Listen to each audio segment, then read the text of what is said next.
Quando eu vejo que uma planta minha que eu cuidei tá florindo, tá bonita, é uma sensação de dever cumprido. Que toda a minha atenção, toda a minha observação, o meu cuidado gerou frutos. Esse é um papo sem restrições. Uma coisa bem comum que as pessoas sempre me perguntam é por que eu preciso ter uma planta na minha casa. E é muito fácil responder.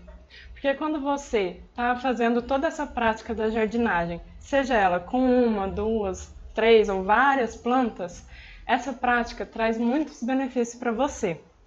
Tanto benefícios físicos quanto benefícios mentais. Tem muita gente que tem muito medo de ter plantas e tem medo de tentar ter plantas.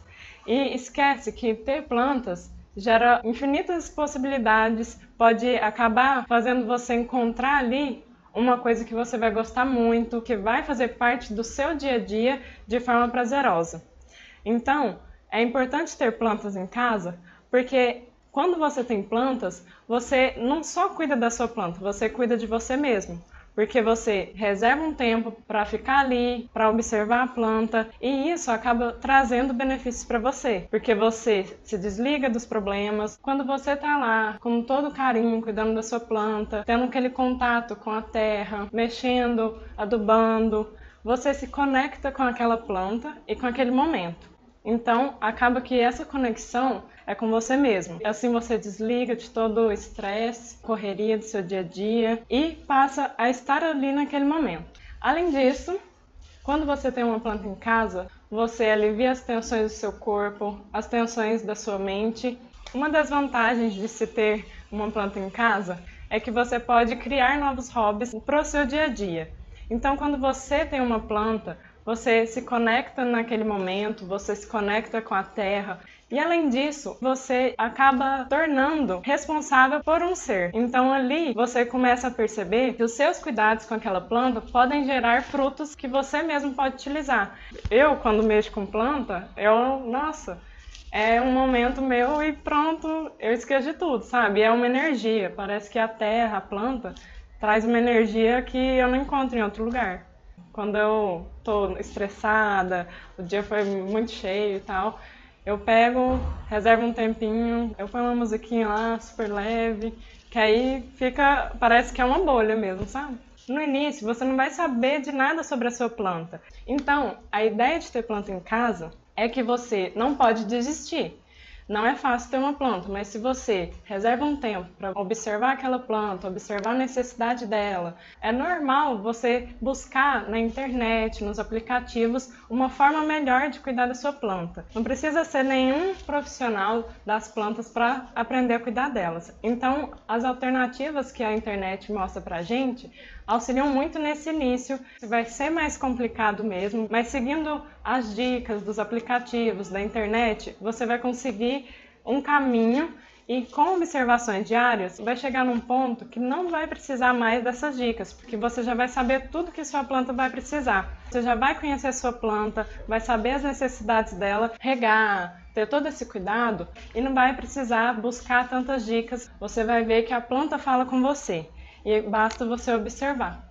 O falar das plantas com a gente é você perceber os sinais que ela vai te dar. O importante é você enxergar o que a planta está passando naquele local que você colocou ela, enxergar se ela está precisando de luz, se ela está precisando de água, e tudo isso você consegue observando os detalhes da sua planta. Não é simplesmente você comprar ela, largar num lugar e só molhar de vez em quando.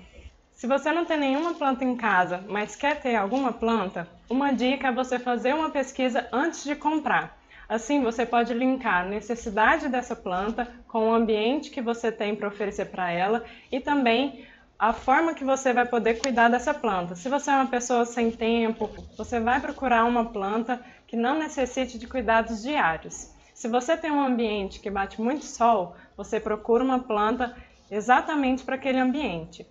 Com isso, você se livra daquela culpa de que matei a planta, não sei cuidar de plantas e escolhe exatamente a planta para você e para o ambiente que você tem. Uma das desculpas das pessoas para não ter plantas é que elas não têm espaço. E é uma desculpa bem ruim hoje, porque no mercado a gente já encontra diversas alternativas para isso. As hortas verticais, elas são bem simples porque elas são instaladas na parede. Então, ela não vai ocupar muito espaço na sua casa, ela pode ser colocada em vários lugares e cabe muitas plantas. Uma alternativa para as hortas verticais são os vasos auto-irrigáveis. São vasinhos que eles apresentam um compartimento na base deles, onde você armazena a água. Então, acabou aquela desculpa de que eu não tenho tempo para ficar irrigando minhas plantas ou regando, ou eu esqueci de regar minha planta. Esses vasos, a única coisa que você tem que fazer é se atentar para repor essa água desse compartimento, porque ele vai liberando aos poucos a água para sua planta. Então não vai ter aquela preocupação de, nossa, esqueci de regar minha planta, preciso regar minha planta.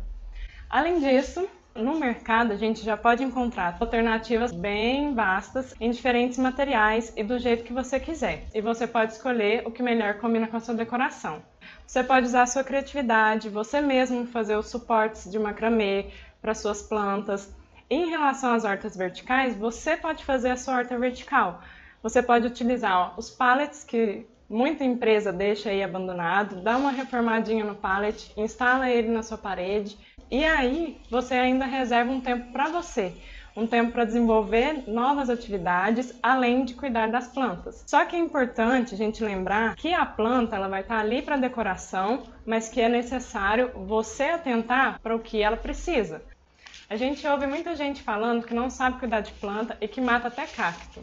Mas você já tentou? Você procurou saber quais as necessidades da sua planta? Se ela precisava de água, se ela era uma planta de sombra ou de sol, se ela precisava de adubo e de quanto desse adubo ela precisava, se ela realmente precisava do sol ou só da claridade, quanto de água ela precisava, e se você pesquisou em algum aplicativo ou na internet sobre essas necessidades. Por exemplo, cactos não são plantas tão fáceis de serem cuidadas. Muita gente associa o cacto ao deserto e por isso acha que ele não precisa de água. Só que a diferença é que ele precisa de água no intervalo maior de tempo do que as demais plantas. Uma dica muito boa em relação à rega dos cactos é que você nunca pode molhar as folhas ou as flores do seu cacto. Por exemplo, sabe aqueles cactos em vasinhos pequenos, fofinhos e lindinhos, que todo mundo já teve e morreu na primeira semana? Esse tipo de cacto realmente é muito difícil de cuidar. Observar a qualidade da terra é muito importante, porque ele vem num vaso muito pequeno e às vezes com uma terra que não é bem preparada. Uma dica bem simples para você que quer ter esse tipo de planta é trocar ela de vaso e preparar uma terra mais nutritiva, que dê condições para ele sobreviver. Para você cuidar da sua planta e ela ficar linda, você precisa seguir 3 dicas básicas. A primeira é em relação à terra, porque assim como nós, as plantas elas precisam de alimento. E de onde que elas vão tirar esse alimento? É da terra. Então essa terra ela tem que estar bem adubada e bem nutritiva. Hoje no mercado a gente já encontra diversos tipos de adubos. A gente tem um adubo para colocar na terra, tem um adubo para borrifar nas folhas. Todos esses adubos são válidos e vão ser bem-vindos para suas plantas. Inclusive, no mercado a gente encontra adubos específicos para o tipo de planta que você tem na sua casa. A gente encontra bastante os adubos específicos para rosas do deserto e orquídeas. Além disso, uma alternativa para adubar sua planta são os adubos caseiros. Esses você mesmo pode fazer na sua casa. Um bom exemplo de adubo caseiro é o que você utiliza a casca de ovo. Você usou o ovo para fazer o seu omelete, você vai tirar a casca, reservar. Vai lavar essa casca bem direitinho. Por que tem que lavar? Para evitar aquele mau cheiro e para evitar que isso atraia insetos. Depois disso, você pode colocar no forno por 10 minutos para ficar bem sequinho e bater no liquidificador. Depois disso, você vai pegar todo o pozinho que ficou e vai colocar na sua planta, na terra. E à medida que você regar a sua planta, essa terra vai absorver essa casca de ovo. A segunda dica é em relação à água. É importante você se atentar para as necessidades da sua planta, como por exemplo as suculentas, que não vão precisar de regas diárias, porque o intervalo de tempo para a rega delas é bem maior do que as demais plantas. Outra coisa em relação à água é um método muito eficaz para você saber qual é a hora certa de regar sua planta. É o método do dedômetro. Você vai pegar o seu dedo, afundar um pouquinho na terra Se ele sai sujo, é porque a terra está úmida, não precisa de água. Se você afundar e ele sair limpo, é porque está seca, precisa de um pouco de água. Outra coisa muito importante é saber o horário ideal para você regar suas plantas. Sempre antes das 10 da manhã e após as 16, porque esses são os horários mais frescos do dia, evitando a evaporação rápida da água e fazendo sua planta absorver por mais tempo essa água. A terceira dica é em relação à iluminação. É importante que a sua planta fique num local com boa iluminação. E o que eu quero dizer com isso? Locais que sejam claros, que tenham entrada de luz, porque toda planta ela precisa de luz para sobreviver e conseguir se desenvolver. Um bom exemplo são locais próximos às janelas, onde você vai ter entrada de luz e lembrando que luz não é a mesma coisa que sol. O sol diretamente nas folhas da planta pode ser prejudicial para ela, então é bom você saber qual planta é ideal para sol ou para sombra. Meu nome é Suelen Soares, eu sou agrônoma e eu escolhi essa profissão porque eu amo plantas e eu amo a energia que elas transferem para as pessoas.